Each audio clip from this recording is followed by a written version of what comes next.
What's up, guys? Welcome back from New York City in WCS America, the final day of the round of 16.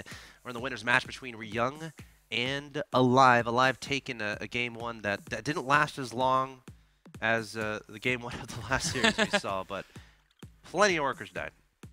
That's right. A lot of SCVs died. A bad map to be an SCV on, of course. Especially one trying to build that command center. But actually, the mineral lines weren't safe either. There was just absolutely no safe spot.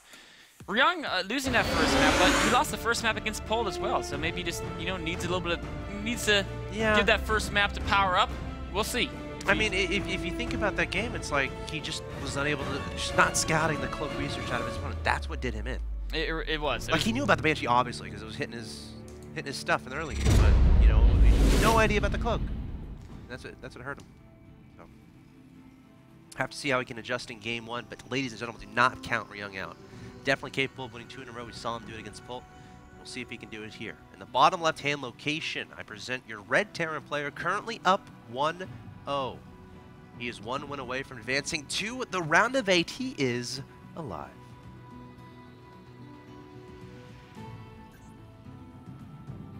And his opponent in the top right-hand location, your blue Terran player representing Team Axiom. Must win 2 in a row here to advance to the round of 8, or he will fall to the losers match, or the losers final, I guess you can call it. He is Ryung. He's not shaking. Hopefully he's okay. I see he has a bandage on his chin. But definitely not affecting his play. Playing a phenomenal series number 1. However, series number 2, not going his way so far, and I'm really interested to see how these guys adjust. The map is Cloud Kingdom, which is a pretty fantastic map as far as, passageways and different ways of playing. I mean, mech is definitely viable, bio is definitely viable. But we've seen that Ryung has definitely favored the bio today so far, so I don't see a reason why not to go for that again. Every player so far today has really been preferring the bio units. So that's interesting to note. It seems like it's something that goes back and forth. The Castro players in Pro League, most of them favor mechs slightly more, but outside of that group of players, it seems like bio is the more favored combination. Neither player going gas first this game. Both just playing a normal build with just the barracks and then a little bit of a gas a little bit later. So I think we're going to see that reactor followed by command center build. Now, what do you make of the lack of Hellbats here on this day, on this TBT day so far? It just means that they're going bio. Yeah. It's pretty hard. Well, I mean, I mean, some builds do incorporate Hellbat drops early with the transition into bio. It's a little bit weird, but it can sometimes work. But instead, just going for the Banshees, which is it's pretty interesting because it's like a Wings of Liberty-esque type thing. Because I remember in the beginning of Heart of the Storm, it was all about the Hellbat. Or if you watch European Terrans play. Yes. They're still in love with the Hellbats. Yes, indeed. One thing it could be these, besides that last game, which is ended quickly because of the Banshee craziness, we've seen a lot of early Widowmine play in the Ryung vs. Pult series. And Widowmines, of course, really help to shut down those Hellbat drops. Because if you take out the medevac, the Hellbats alone aren't that big of a threat. Yep. And if your Hellbat drop, if you're both going bio, the Hellbat drop, if it doesn't do damage, you're going to be really far behind in upgrades because their E-bays are very delayed and your stim's delayed. So that's actually very significant. It's kind of it's actually pretty risky to do Hellbat drops into bio, which is why you see it more often with mech. I mean, you do see it both ways because mech, even if it doesn't work, the infrastructure is in line with the way you progress, right? You can get the mech upgrades, you can proceed to get factories, and you're not falling behind into very, very important eBay upgrades that are super important in a bio versus bio situation. So Ryung going for a little bit faster of a command center here, which means his factory is going to be delayed. Both players still only on 1 gas. And Alive going straight for that starport, has a Hellion on the way, probably going to use that to scout in the early stage of this game. This SCV has been alive for quite a while. There it finally goes down. There's an SCV in front of Ryung's base that was just hanging out. Both players killing their opponent's Skyden SCVs. And Ryung's build, I really like this opening as far as a defensive macro opening because what he does is he reactors out Widowmines right now. And Alive is, of course, going to try an elevator attack. He's going to use, the medevac to basically maneuver Marines to where he wants to have them, maneuver Hellbats, or Hellions, excuse me, to where he wants to have them, and try to take out Ryung. And Widow Mines, or actually he's reacting on Hellions, which are work as well. Basically, if you reactor out factory units and you have 2 to 4, either Hellions or Widow Mines out, it's much easier to defend this type of attack, which is really relies on mobility and all these small, weak kind of fleshy units like the Marines and Hellions. 2 Hellions sneaking out for Ryung here, so he's going to identify his opponent's unit composition at this point in the game. And, you know, based on seeing that across the map, I think he can kind of guess that the medevac shenanigan is coming from. We see a scan from... yes, from Ryung. He sees the exact build of life. He sees the medevac coming out. He knows the build, so he knows his opponent went factory. I mean, as soon as he saw the Hellion cross map, he knew his factory before command center. And now he knows it's the medevac following it up. And he knows the timing of the medevac perfectly, too, because he saw the medevac come out of the starport. Yes. So he's just going to keep making units. If he gets, like, a lot of Hellions, he can just run down the ramp and kill everything. Because Hellions, you can't run from Hellions and Marines. But he does need to get more units first, and the Viking is a great addition. Alive, great with his position here, really setting up that concave so that if Ryung should come down out of that ramp, he can have that great spread. All of his units can be hitting, whereas Ryung, all of his units might not necessarily be hitting. Alive, poking up a little bit, trying to see what's going on, but looks like he wants to back away. Ryung coming outside here, and he's going to try to follow this army across the map potentially. However, the medevac picking up 4 Hellions, he needed to jet straight into the main base, so Ryung has to be careful, and he has to be able to identify this so he doesn't lose too much of his economy. He realizes this is a possibility. He's sending a Viking out to defend. He's also sending 1 Marine out to take the watch there. When he sees no units out here in front with the Marine, he should send his whole army back into the main. So he does that. Oh, the Viking is looking for the medevac. Is he going to spot it? Oh, he does see it. He sees it. Oh, that's huge. And he's going to get out of there. Yeah, I mean, the medevac, to run the medevac into the drop would be foolish because, yes, it would get in there and land the Hellions, but your opponent would just be waiting for it. Obviously, they didn't see it coming. So, a great defense by Ryung. You know, it took him a little bit longer to move that command center low ground than maybe he would have liked ideally. So, they both took their expansions at a similar time, but Ryung is going to be up by a couple SCVs because he did build that command center a little bit faster. And he's, oh, the Hellions could get stuck here by Live. Yeah, Ryung has a lot of Hellions here in the middle of the map. Shooing those Hellions from Alive away, but gonna be retreating back. Doesn't want to overextend too much. And it's interesting, like a lot of Hellions from Ryung in the early game compared to the other games. I think this might be a situation where he decides to deviate his strategy a little bit, but no, they're going to the barracks. So just getting more Hellions out early. I think this might have been a reaction to what he scouted. Yeah. Hellions are so fast, and they're pretty much really good early game because they don't need any upgrades like Stim or Combat Shield or Medevac support to really do their work, so they're super good early on against an opponent who's trying to be aggressive. Tank at the Watchtower. I don't know if he's trying to bait his opponent out or if that tank was overrolled, but Ryung going to back away as Alive sends forward his reinforcements. Both players adding on 3rd command centers.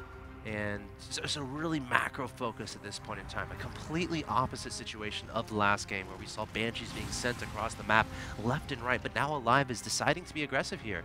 Coming to his opponent's 3rd base, he has 2 siege tanks here. That's a great asset to have at this point in the game. If you can start setting up that contain as early as possible, potentially prevent your opponent from taking a 3rd, you can set yourself up nicely as the game goes forward. One big advantage Ryung has is 3 Vikings to 2 to air control. So important when you're trying to fight up a cliff. Oh, absolutely. Of course, Ryung. He saved one of his Vikings, too. He can just repair that guy up. Yeah. Oh, wow. Very low on health, too. 1 HP.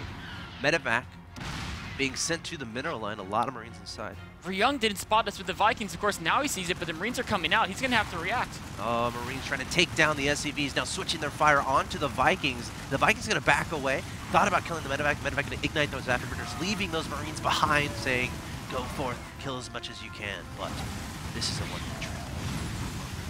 The Marines getting a decent number of SCV kills, but with those Marines dying, Alive knows he had to back away there or else he would risk losing those tanks. Yes, absolutely. So, Ryung is not going to be delayed too much, taking, sending that orbital to the 3rd. Might wait a little bit, of course. You're generally going to wait to get as many units out as possible. It's kind of a feel situation. You don't want to move your 3rd out too early, because if your opponent has a bunch of units waiting, it can be a very awkward situation. But we're seeing Alive, since he was across the map posturing, he knows exactly where his opponent's army is. He's going to be able to feel safe, secure, to drop that 3rd as we speak. and can have a little bit of an economic advantage as far as getting that down before his opponent. And he's up in Harvesters, 53 to 47. But I don't think anyone has a gigantic lead at this point in time. Both these guys' upgrades are very similar as well.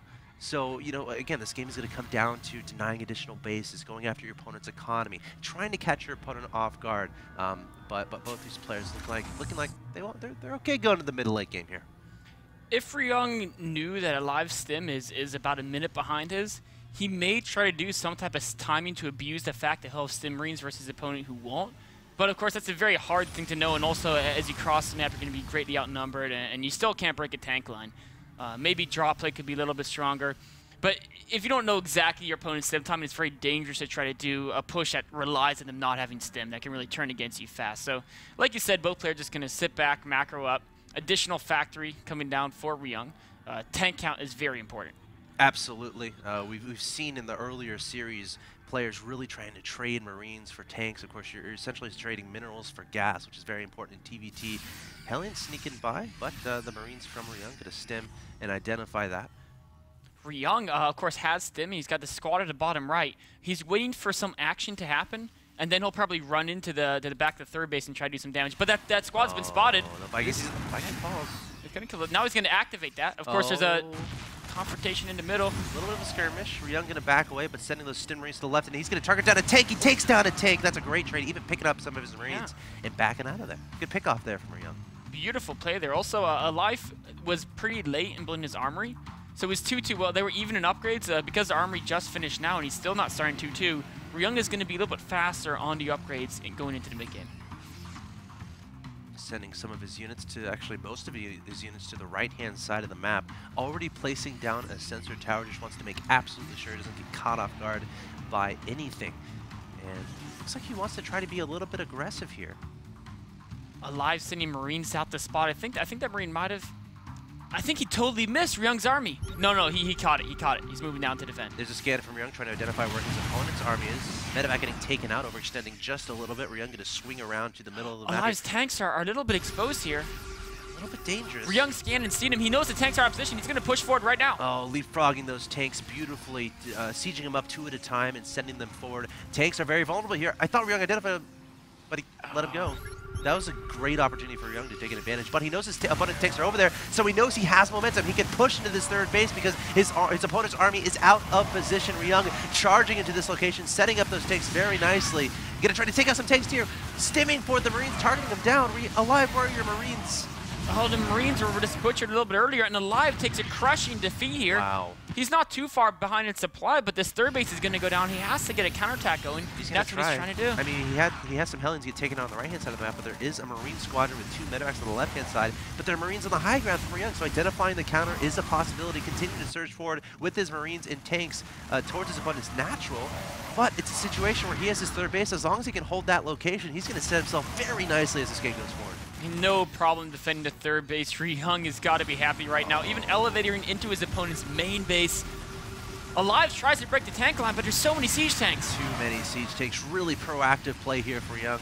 Not content just containing his opponent onto 2 bases, dropping into his opponent's main base, trying to take advantage of this awesome position that he's in. And now he sits here. 188 to 139 is his supply advantage. Alive going to try to secure a base at the middle left, but if we learned anything from the last series, Ryung, if he can take down a base, like again, remember the Demon Planet S map where Polk had to try to reposition, Ryung's very used to this scenario, so he knows exactly what to do. He's just slowly crawling forward and sieging more and more of Alive's base. He also has another army being mobilized at his third base, and I think that's going to push out to try to either flank Alive's force or move down and deny that left side base. Yeah, Ryung continuing to press forward, even bringing forward those reinforcements to head towards that left-hand location. He's trying to keep Alive in this location. Yeah, he's doing a great job. Like, he's max 2, and look at his bank, 1,500, sieging up those tanks. Ryung has all the momentum, and there's the GG from Alive. Ryung with the commanding victory there in game number 2. That all started with Alive losing track of 4 of his tanks. And at like whatever that was, like a 10, 11 minute mark of the game, 4 tanks are so important to your unit composition. Their role, protect your third base, make sure to keep your opponent from getting this location that Ryung is able to get right here. And then once Ryung identified, okay, your tanks are over near your natural, guess what? Your third is exposed, charges up the ramps, sets up those tanks, and then just completely denies that base and takes a huge advantage. Ryung so good at TVT as far as just, if you miss that, you lose. Yes. And that's what happens when you make a positional mistake. And Alive's sitting there like, that wasn't good. So he's got to make sure never to be caught out of position, because playing against Ryung in TVT is a whole world of hurt, basically. Yes. You know, comparing game 1 to game 2, I'm wondering what Alive's going to do in the next game, because we saw how the early game went for Alive, able to just decimate Ryung with those Banshees. Does he go for another early strategy with a lot of aggression intended? We're going to find out, guys. These two players are tied 1-1. The winner of the next game will advance to the WCS America Round of 8 Premier League. Stay tuned.